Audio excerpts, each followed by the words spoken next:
اگر نزول قرآن کے مقاصد کو پیش نظر رکھتے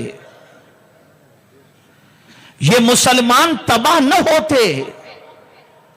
اگر قرآن مقدس کے اغراض و مقاصد کو سمجھتے. مسلمانوں نے بس اس کتاب کو صرف ایک ایصال ثواب کی کتاب یا بس پڑھنے والی ایک کتاب سمجھ لیا ہے. اب اس کتاب کے حوالے سے قرآن کہتا ہے کہ اسے حضور صلی اللہ علیہ وسلم پر اللہ نے نازل فرمائی. دیکھیے جس رسول پر قرآن نازل ہوا اس رسول کی صفت بھی امین، لیکن نہ حضرت اسرافیل کو امین کہا جاتا ہے، نہ حضرت اسرائیل کو امین کہا جاتا ہے، نہ حضرت میکائیل کو امین کہا جاتا ہے.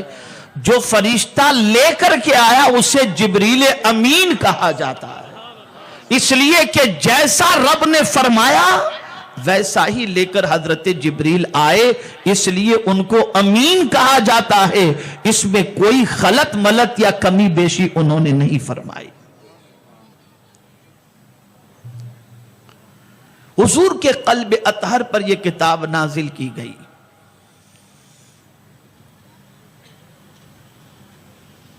اب اندازہ لگائیں اس کتاب کی عظمت کا کہ بات نزول کی جب ہوئی تو قرآن نے کہا لو انزلنا ھذا القرآن علی جبل لرأیتہ خاشعا متصدعا من خشیت اللہ. لیکن یا رسول اللہ صلی اللہ علیہ وسلم آپ کے قلب اطہر کی عظمتوں کو قربان کہ جو قرآن پہاڑ پر نازل ہوتا تو پہاڑ ریزہ ریزہ ہو جاتا.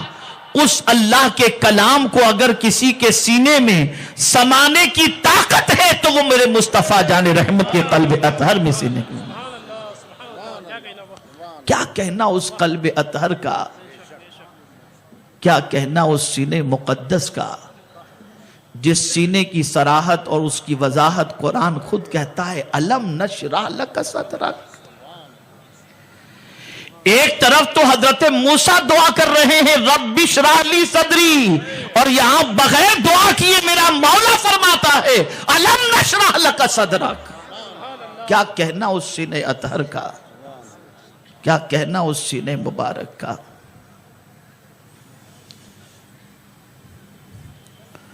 بڑا رقیق القلب قلب اطہر مصطفیٰ جان رحمت صلی اللہ علیہ وسلم. کسی کی تکلیف حضور دیکھ ہی نہیں سکتے تھے. اتنے رقیق القلب کہ اپنے دشمن کی بھی تکلیف کبھی حضور نے برداشت نہیں کی. جانور کی تکلیف حضور گوارا نہیں کرتے تھے، اس کی تکلیف کو حضور برداشت نہیں کرتے تھے. اور پکے نائب رسول اور صحیح ولی کامل کی ایک علامت یہ بھی ہے کہ وہ رقیق القلب ہوں گے. اس کو ذہن میں رکھیے گا، وہ رقیق القلب ہوں گے. ان کا دل بڑا نرم رہتا ہے، بڑا نرم رہتا ہے. اور اسی لیے تو حضور صلی اللہ علیہ وسلم کی بارگاہ کے اندر صحابہ حاضر ہوتے اور کبھی دل میں سختی محسوس کرتے تو عرض کرتے سرکار ہمارا دل سخت ہو گیا ہے، کوئی نسخہ بتائیں جس سے دل نرم ہو جائے. تو سرکار نے فرمایا کسی یتیم کے سر پر ہاتھ پھیر دو تمہارا دل نرم ہو جائے گا. تو دل کی نرمی بہت اہم چیز ہے، بہت اہم چیز ہے. تو قرآن کہتا ہے کتاب انزلناہ الیک، اور پھر اس کے بعد اب اس کتاب کے نزول کا مقصد قرآن بیان کرتا ہے لِتُخْرِجَ النَّاسَ مِنَ الظُّلُمَاتِ إِلَى النُّورِ. یہ کتاب اس لیے ہم نے آپ پر نازل کی کہ آپ لوگوں کو ظلمات سے، تاریکیوں سے روشنی کی طرف لے کر کے آئیں، نور کی طرف لے کر کے آئیں. اجالے کی طرف لے کر کے آئیں. یہ کتاب اجالے کی طرف لانے والی کتاب ہے. یہ تاریکیوں سے روشنی کی طرف لانے والی کتاب ہے.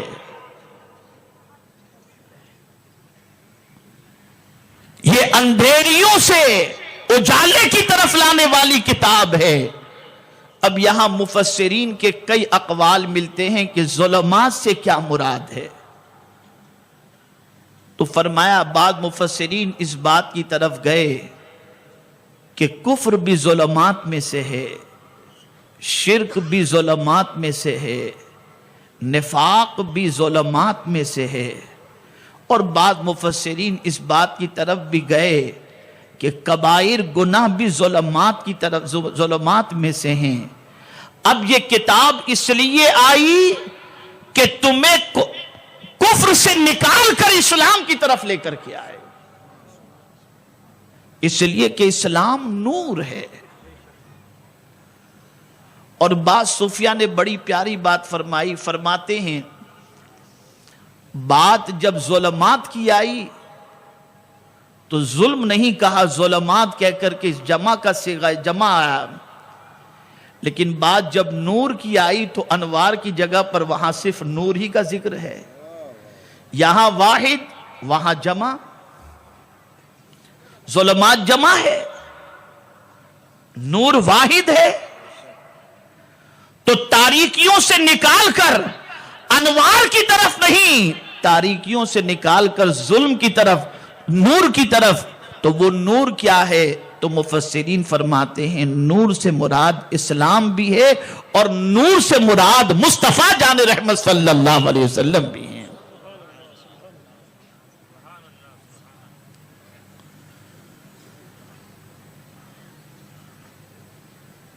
اب حضور صلی اللہ تعالی علیہ وسلم نے تاریکیوں سے روشنی کی طرف کس طریقے سے لے کر کے آئے؟ تو سرکار صلی اللہ تعالی علیہ وسلم تو کوئی بات اپنی طرف سے کہتے ہی نہیں تھے. قرآن کہتا ان ہوا الا وحی یوحی، اور اعلیٰ حضرت کہتے ہیں وہ زبان جس کو سب کن کی کنجی کہیں اس کی نافذ حکومت پہ لاکھوں سلام. تو حضور اپنی مرضی سے کبھی کچھ کہتے نہیں تھے، جو رب فرماتا تھا وہی کہتے تھے. اور یہاں ہر داعی دین کے لیے ایک سبق ہے، ایک پیغام ہے کہ کسی کو نور کی طرف لانا ہو تو اس کے دل سے آپ کو کفر کو نکال کر کے اسلام کی شمع روشن کرنی ہوگی، اور یہی نور کی طرف لانا ہے. اور اس نور کی طرف لانے ہی کے لیے اللہ نے اپنی کتاب نازل فرمائی.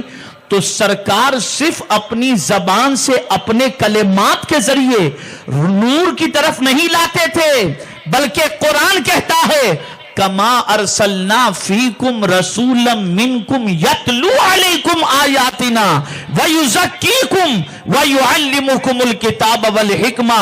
یہ رسول پہلے آیتوں کی تلاوت کرتے ہیں اور قرآن پڑھ کر کے لوگوں کو ظلمات سے نکال کر روشنی کی طرف لاتے ہیں. تو دل کا زنگ قرآن سے مٹے گا، دل کی تاریکی قرآن سے مٹے گی، گناہوں کا شوق قرآن سے مٹے گا، بد کرداری کا جذبہ قرآن سے مٹے گا. اور یہی وجہ ہے کہ بہت ساروں کو اسلام کی دولت صرف قرآن سننے کی وجہ سے ملی ہے. بہت ساروں کو کہ وہ قرآن سنتے تھے، ان کے سینے میں ایمان رچ بس جاتا تھا. یہاں تک کہ ابو جہل بھی رات کو چھپ چھپ کے حضور کے گھر کے پاس چلا جاتا تھا اور حضور کے قرآن سنا کرتا تھا، چھپ چھپ کے قرآن سنتا تھا. یہ بہت طاقتور کتاب ہے، بہت طاقتور کتاب ہے. اتنی طاقتور کتاب ہے کہ اگر کوئی اس کتاب سے اپنے تعلق کو مضبوط کر لے تو میں یقین کے ساتھ کہتا ہوں وہ کبھی بزدل نہیں ہوگا. آپ کی طبیعت اللہ نہ کرے کبھی گھبراتی ہو, بہت بے چینی آپ کو لاحق ہو جائے, آپ کو سکون نہ ملتا ہو, آپ کو اطمینان نہ ملتا ہو, آپ کی طبیعت ایک دم بوجھل سی محسوس ہوتی ہو, آپ کچھ نہ کریں, وضو کریں, اللہ کی کتاب کو کھول کر کے بیٹھ جائیں اور پڑھنا شروع کریں. ادھر آپ قرآن پڑھیں گے, آسمان سے رب قدیر کی طرف سے آپ کے قلب پر سکون نازل ہونا شروع ہو جائے گا. اور یہی وجہ تو ہے کہ میدان جنگ میں بھی صحابہ جاتے تھے تو ایک زین پر پیر رکھتے تھے اور دوسرے زین پر قدم رکھنے تک پورا قرآن ختم کر لیا کرتے تھے. لیکن آج قرآن پڑھنا بھی تو نہیں آتا نا. اتنے ہمارے علماء ہیں, 2 بڑے ہمارے ناسک میں ادارے ہیں, مساجد میں اتنے ائمہ موجود ہیں, ان کی زندگی میں شاید ایسا سابقہ پڑا ہوگا کہ کوئی خود سے آ کر کے کہتا ہو کہ حضرت ہمارا قرآن شریف درست کر دیجئے. میں ان کا بہت مشہور ہوں کہ سنی دعوت اسلامی کے 4 مبلغین کو انہوں نے قاری بنائے. ماشاءاللہ, اللہ ان حضرات کو جزائے خیر عطا فرمائے, جو یہاں اس وقت ناسک کے قرب و جوار میں اور ناسک میں امامت کے فرائض اور دعوت دین کے فرائض انجام دیتے ہیں اور خود پڑھاتے بھی ہیں اور بچے قرآن مقدس پڑھتے بھی ہیں. قرآن سے تعلق مضبوط کرو اور مقصد کو سمجھو. یہ قرآن اس لیے ہے کہ ظلمات سے نکال کر نور کی طرف لے آئے, کفر سے نکال کر اسلام کی طرف لے آئے, سب سے رشتے کو کمزور کر کے حضور سے رشتے کو مضبوط کرنے کے لیے یہ قرآن آیا. اور پھر اس قرآن کی عظمت پر قربان جائیے کہ قرآن نے آگے فرمایا بِإِذْنِ رَبِّهِمْ, کہ میرے محبوب صلی اللہ علیہ وسلم آپ ظلمات سے انہیں روشنی کی طرف لے جائیں اپنے رب کے حکم سے.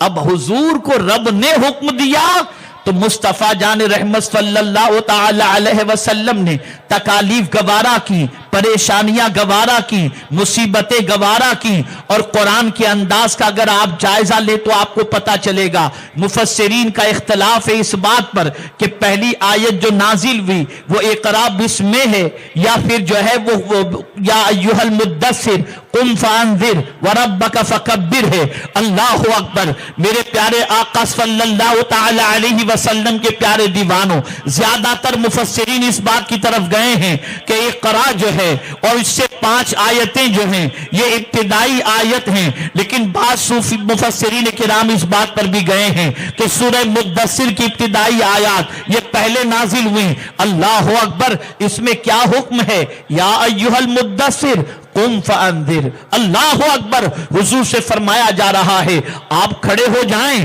اور لوگوں کو ڈرائیں. آپ جانتے ہیں اس کتاب سے لوگوں کو ڈرایا جا رہا ہے, اس کتاب کے ذریعے لوگوں کو آخرت کے وعد و وعید سے آگاہ کیا جا رہا ہے, اس کتاب کے ذریعے پروردگار کا خوف لوگوں کے دلوں میں بٹھایا جا رہا ہے, اس کتاب کے ذریعے لوگوں کے دلوں کو اسلام کی شمع سے روشن کیا جا رہا ہے. اور آج کی پوزیشن یہ ہے, بڑی معذرت کے ساتھ عرض کرتا ہوں, بشارت اور خوف اس کو ذہن میں رکھیں.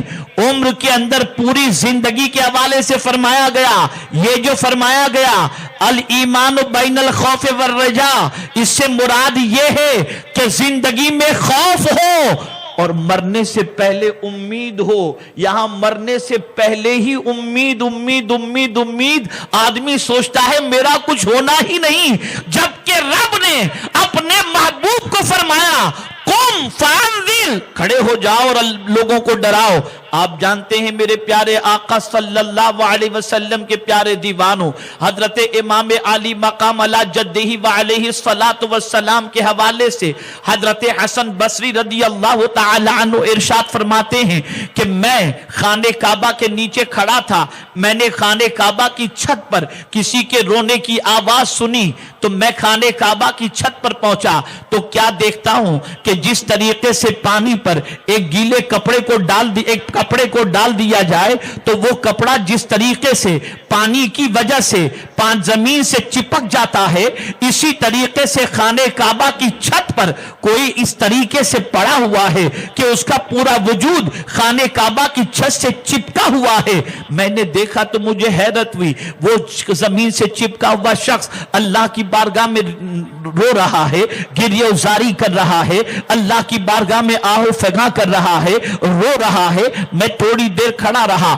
حضرت حسن بصری رضی اللہ تعالی عنہ فرماتے ہیں میں تھوڑی دیر کھڑے رہ کر یہ سوچنے لگا کہ یہ کون ہیں جو اس طریقے سے گریہ وزاری کر رہے ہیں۔ انتظار کرتا رہا کہ کچھ دیر کے بعد یہ اپنا چہرہ اٹھائیں گے تو میں ان کے چہرے کو دیکھ کر پہچان لوں گا کہ یہ رونے والی ذات کون سی ہے، لیکن کافی دیر کے انتظار کے باوجود اس رونے والے نے جب اپنا چہرہ نہیں اٹھایا تو میں بھی چھت سے نیچے اترا اور سوچا کہ نیچے کھڑے رہوں، اترنے والا جب اترے گا تو میں چہرے کو دیکھ کر پہچان لوں گا یہ رونے والا کون ہے۔ حضرت حسن بصری رضی اللہ تعالی عنہ فرماتے ہیں میں نیچے کھڑا رہا، کچھ دیر کے بعد کعبے کی چھت سے اترنے والے شخص کو جب دیکھا تو میرے پیر کپ کپانے لگے۔ کیا دیکھتا ہوں یہ کوئی اور نہیں تھا، نبی کے نواسے امام حسین تھے۔ اللہ اکبر! جب امام حسین کعبے کی چھت سے نیچے اترے میں نے ان کے قدموں کو پکڑ لیا، عرض کیا آپ تو نوجوانان جنت کے سردار ہیں، آپ اس طرح سے گریہ وزاری کر رہے ہیں، آپ اس طرح سے بلک رہے ہیں، آپ اس طرح سے اللہ کی خشیت میں گرفتار ہیں۔ اللہ اکبر! مصطفیٰ جان رحمت صلی اللہ علیہ وسلم کے نواسے حضرت امام حسین نے جواب دیا سنو رونے کی وجہ کیا ہے، میرے نانا پر اللہ کی کتاب نازل ہوئی اور میرے نانا نے یہ آیے کریمہ پڑھ کر کے ہمیں سنائی کہ رب نے مجھ سے فرمایا ہے وَأَنذِرْ عَشِيرَتَكَ الْأَقْرَبِينَ، اپنے گھر والوں کو اللہ سے ڈراؤ۔ تو جب سے یہ آیت ہم نے سنی ہے ہم اللہ کے ڈر کے اندر گرفتار ہیں، اس لیے کہ ہم حضور صلی اللہ علیہ وسلم کے اہل خانہ ہیں اور ہمارے لیے اللہ نے ڈرانے کا حکم دیا، اس لیے ہم ڈر رہے ہیں اور اللہ عز و جل کے خوف کے اندر گرفتار ہیں۔ یہ کتاب ڈرانے کے لیے آئی۔ ہماری ویڈیو کو لائک شیئر ضرور کریے۔